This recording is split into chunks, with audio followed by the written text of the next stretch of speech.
welcome to our 2022 Leading Entrepreneurs of the World conference. We have an exciting week filled with some tremendous speakers, content, and programming for everyone. So whether you can join us for just certain segments, or perhaps a number of segments, or even the whole week, we look forward to being with everyone all week long. It should be really an exciting and fulfilling week for all of us here. So we have to have a kickoff, so somebody has to start it all off. So we're very happy to welcome Jason Bennick. He is the president of Digital Innovation Group Holdings, a GA Telesis company, and he is going to kick off our conference with his topic: emerging technology, bridging business into the 21st century. Jason, good morning and welcome. Yes, good morning, Glenn. How are you today? All right, we are fine. Let me hand it off to you, and we're all set to get rolling. So welcome and good morning. Great, thank you so much. Thanks for everyone that's attending this morning. Today's presentation, I'm going to be talking about emerging technology, just so that's clear, so everyone understands. We'll just kind of get a lexicon in order. Emerging and technology refers to newer developing technologies that are entering the tech space that have not necessarily been a convention in prior years. Technologies that have a tendency to change, reshape, redefine, and transform life, business, coexistence, etc. So there's a lot to talk about today. I've tried to break this down into 6 buckets, so to speak, of categories. I'm Jason Bennick. As Glenn mentioned, I'm the president of the Digital Innovation Group Holdings, which is a GA Telesis company. GA Telesis is probably the world's leading secondary market aerospace and aviation services provider. We're servicing clients all over the world in aircraft and in services, so forth, keeping everybody in the air and so forth. So there's a lot of technology that goes on behind that.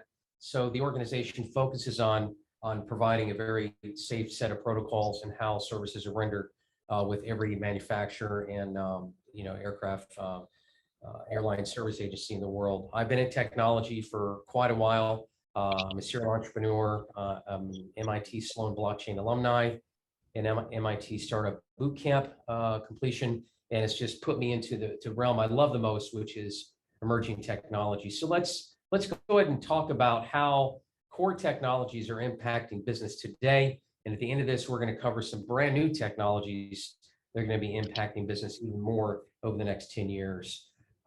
We've got some really critical elements to understand around the subject of what is impacting business when it comes to technology. One of the core foundations changing everything today is AI, or artificial intelligence and machine learning. And what that really is defined as is these are systems that are built to imitate human behavior and human intelligence, being able to look at patterns, look at signals, and then determine from that and predict what will happen in the future. So this is changing a lot in business today.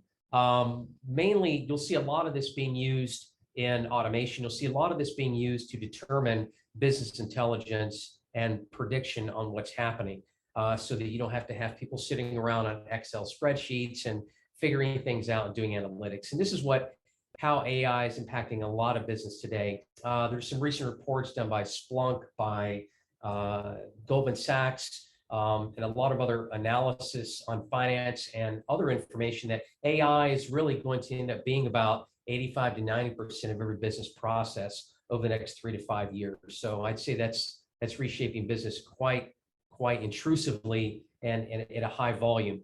And it's also interesting to note that just 10 years ago, the existence of AI in the technology of conducting business analytics was less than 2%. So I think that's a big jump, and we'll see that continue in the future. Robotic process automation. This is a really interesting subject. You'll see this primarily today focused in how to reduce cost, reduce labor, and reduce risk through automating mechanical processes and automating processes so that engineering the technology to manufacture things is done through automation of robotics. This is pretty prevalent today throughout China. China is probably, I'd say, in my estimation, in working in this space about 5 to 7 years advanced over the US, and how their facilities are running a lot of RPA And today, you'll see RPA in a lot of use, not just in manufacturing, but also in the finance sector.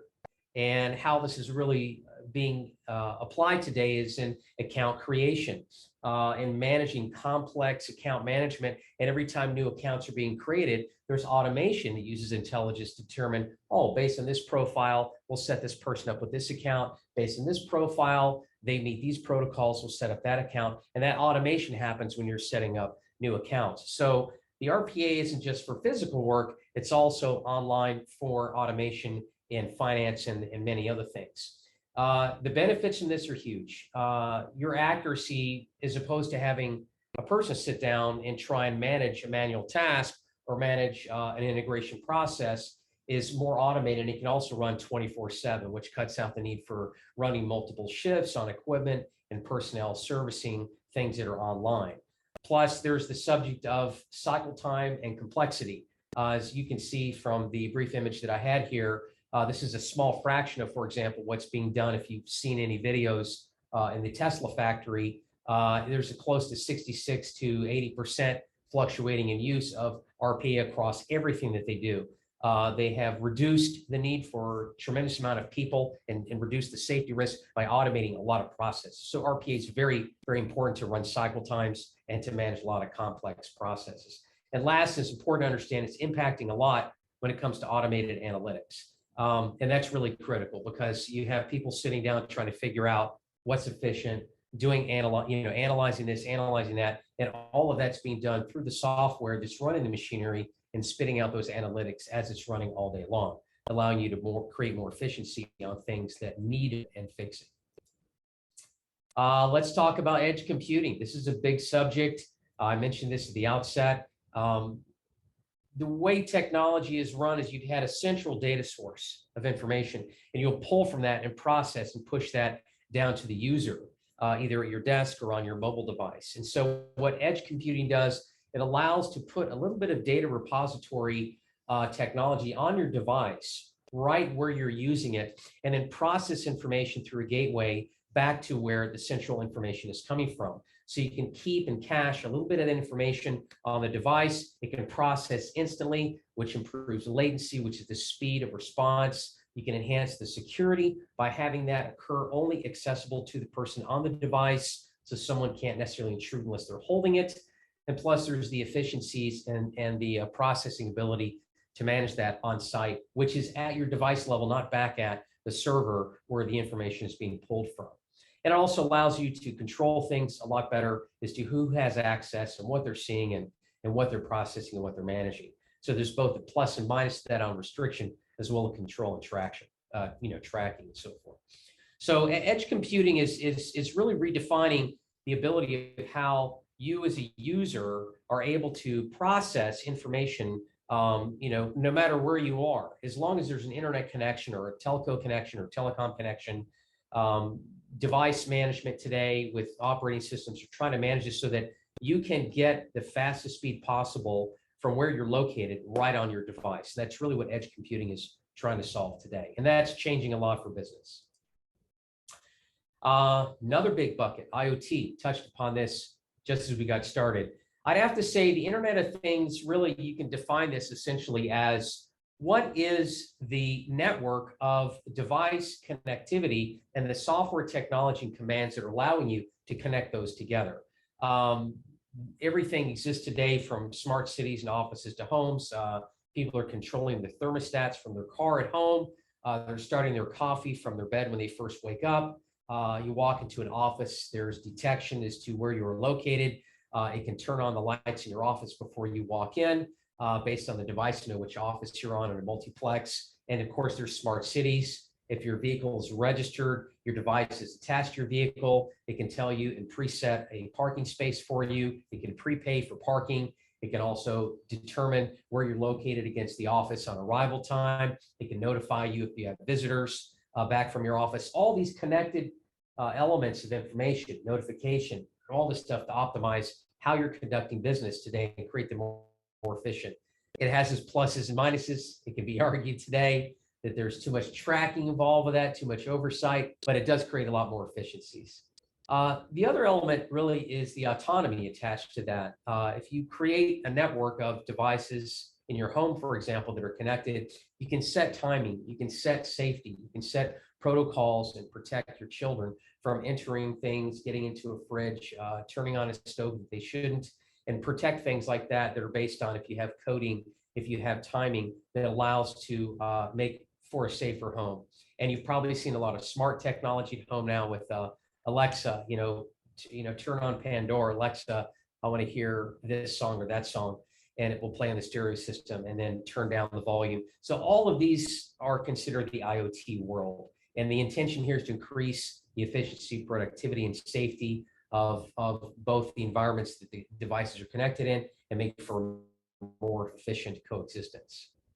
Okay, AR/VR. This is a very big subject. This is augmented reality and virtual reality. I think people kind of tend to think this is all about the metaverse. The metaverse really is just a virtual world of connected existence in a virtual environment where you can go in and you can participate or be in an environment that for the most part doesn't exist beyond the environment that you're looking at. But the AR side, or the augmented reality, is a mixture of both. It's a hybrid, and it's a hybrid of the physical existence of the individual of themselves with the physical environment that they're looking at, along with a coexistence with the virtual reality environment. And what you see here in this demonstration on this video that's playing is an architect who's really working at how does it look to place objects and elements inside of a design space. So you can see if you're designing a space as an architect, how would it look to have a table here? How would it look to have chairs here? How would it look to have furniture over here?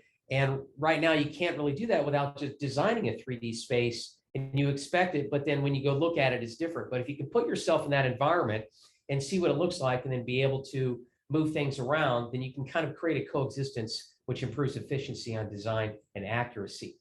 Education is a big deal. Matter of fact, in the aerospace industry, there's training programs that have been issued from Boeing and from Airbus that put engineers into a coexistence environment. They can put on an AR headset, they can work on an engine, and they can see where parts would be that they're connecting to that they can't physically access, to give them the ability to determine how do you do efficient installation, in the training process without having to go on site, physically work with that full engine, and have to work on very expensively paid time in order to train engineers. So you have a coexistence of parts, and you can work with those parts, and you see the rest of the engine on how they would come together. So training is important. Healthcare efficiencies. This is a big deal right now in surgical training and in healthcare training, is being able to manage the process of how you would operate in an environment as an assistant or an assistant doctor or nurse in a surgical environment. So you have physical elements that they work with, but you have an augmented surgical scene with a human there, but they're not really, it's a mock environment in augmented reality, but you have the real instruments that you'd be working with and how that is set up. So education, training, safety management, complex engineering training, all these things provide for a more efficient method in augmented reality. In virtual reality, in a full environment, you see this happening today. We have the metaverse that Meta is creating right now in a social environment.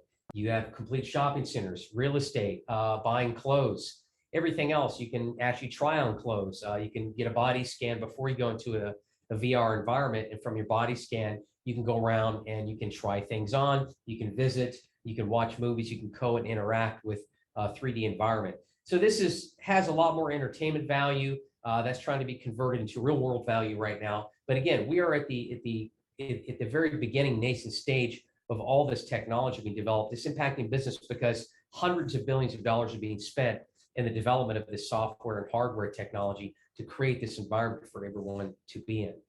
So that's a pretty high impact on business right now. And then of course there's blockchain, and a lot of people can identify blockchain as cryptocurrency, which is not the case.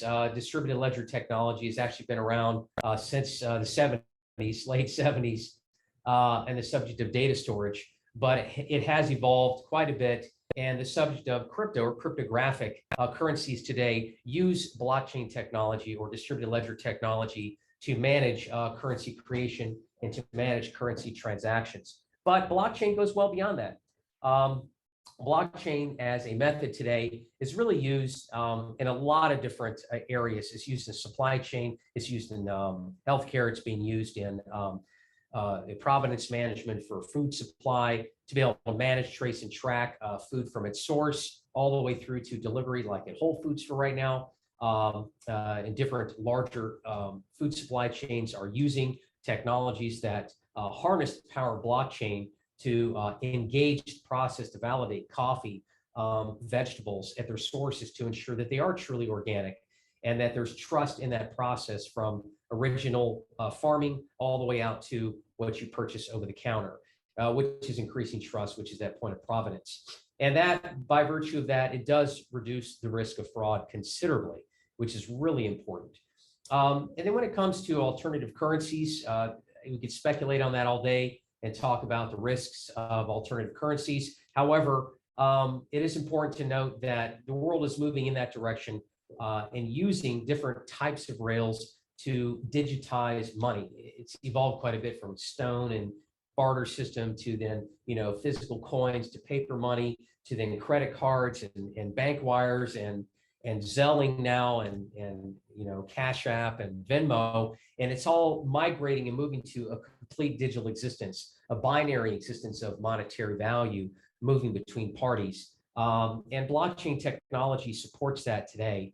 There's several currency models that use fixed or stable currencies that you can peg fiat currencies of a country to that can be used to go bank to bank on blockchain that bypass the need for large expenses on bank wires that take days and a validation of parties. So all these systems can be built in through automation, which can reduce fraud risk and also increase better efficiency on transactions. So we could talk about that one all day. That's really important, but it's what's more important to note, blockchain at an institutional level is getting great adoption right now, is being used across every major bank in the world at this time.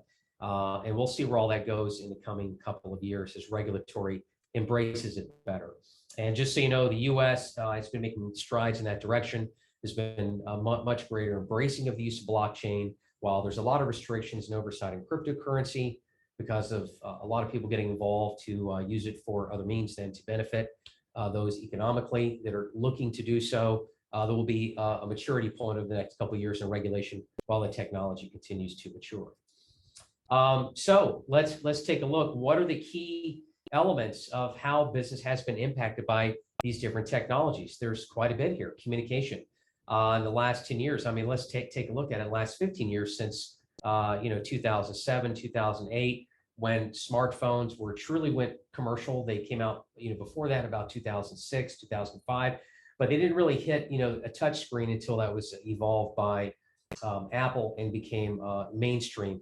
So smartphones have now been built as a device that manage really today how we co-act and interact everything for both life, living, and business. We have virtual meetings today that exist. Zoom is a common word. As much as people say, grab a Kleenex instead of a tissue, it's become a household word. Say, are we going to have a Zoom? And then, of course, there's messaging, socket messaging, direct messaging, private messaging, encrypted messaging. These things didn't exist 10 years ago. So this has really reshaped how business is enacting and coexisting with and enabling more activity with their customers and intra-business.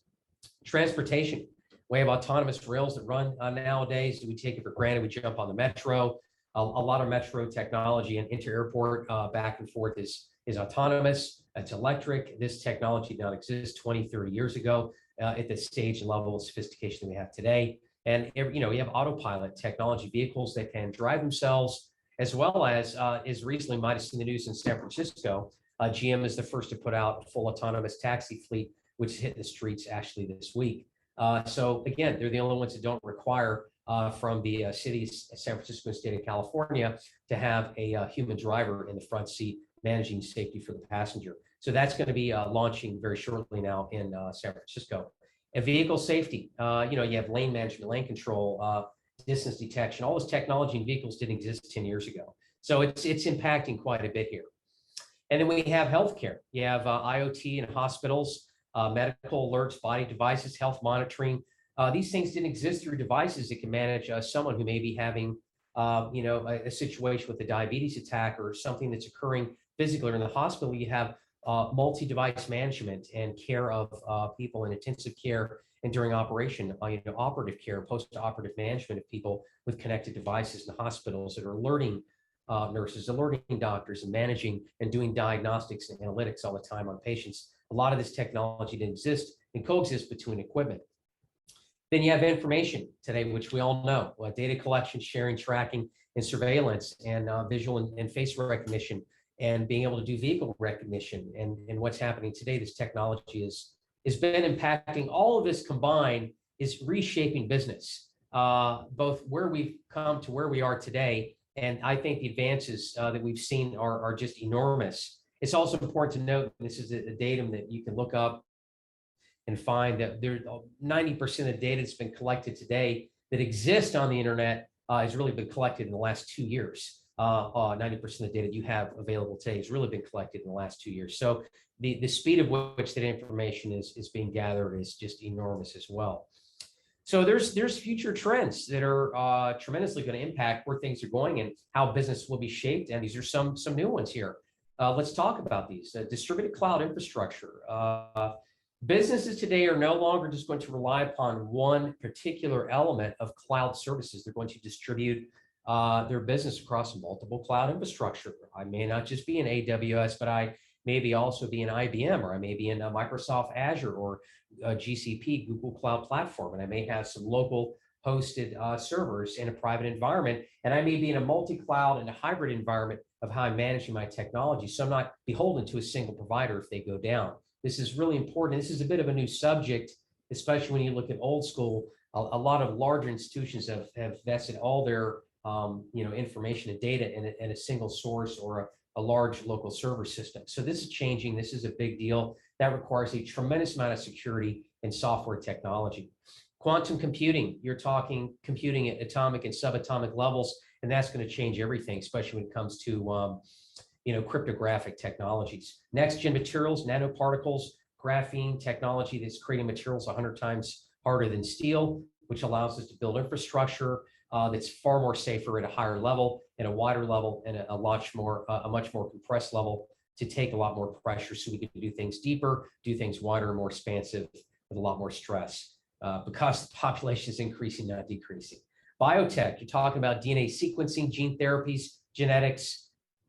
We could talk hours about that, but biotechnology today is redefining how the future of our human bodies are going to be able to survive longer and be able to manage a healthier lifestyle. And of course, there's clean tech, which is changing everything with energy, waste, and sustainability, and how technology, our oceans should have to get cleaned, our environment and our air we breathe has to be gotten to a state that it will sustain the increase of industry change as we go along. And that's pretty much a roundup of everything for where emerging technology is shaping business, where it is today, where it's going tomorrow, and how it's going to impact. I've tried to jam all this into a short briefing. I hope this has been informative, and I hope this has really kind of brought everybody forward to what's been changing things, what's changing things now, and what's going to be changing things in the future tomorrow. Jason, thank you. Terrific. Great way to kick off the conference and kick off the week. Some tremendous insights for us here across all of those topics. You see robotic process automation more and more. A couple interesting things I heard. The fact that you said China is actually 5 to 7 years ahead of us. That's certainly, from a planning standpoint, something for us to kind of keep in mind.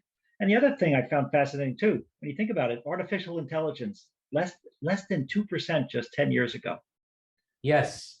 We have come such a long way. You're always as current as you can be, but just fascinating. And we've come a long way from Internet of Things. You used to think of, you would walk into your room and clap your hands and your lights came on, right? And now it's the change is dramatic. It's when you look at it today. Listen, we're going to be getting cars in the next 5 to 6 years with no drivers. When you take a taxi, your phone's going to connect. You're going to see ads in the car, stuff for you directly on the devices in the vehicle. So as just one final closing note here, It's interesting. There was a comment made probably about 5 years ago. I forget from which auto manufacturer stated the fear from OEMs and car manufacturers, they are going to become beholden to tech companies and just become rolling devices for the tech companies. And that's really what's probably going to happen in the next 10 years. Yeah, great point. Closest I've been to driverless is the air train at Kennedy Airport. There you go. Hey, I'm with you on that. Right? For sure. If you sit in the front, it's a little bit of a thrill ride. It's like, hey, nobody's driving. Here we go. Sure. Good stuff. Well, listen, Jason, thanks for joining us this morning. Fantastic presentation. Great insights. We look forward to seeing you in the future. Great. Thank you so much, Glenn. It's a pleasure to be here, and I wish everyone best of luck. Best of luck. Thank you so much. Good luck. Take care. Thanks.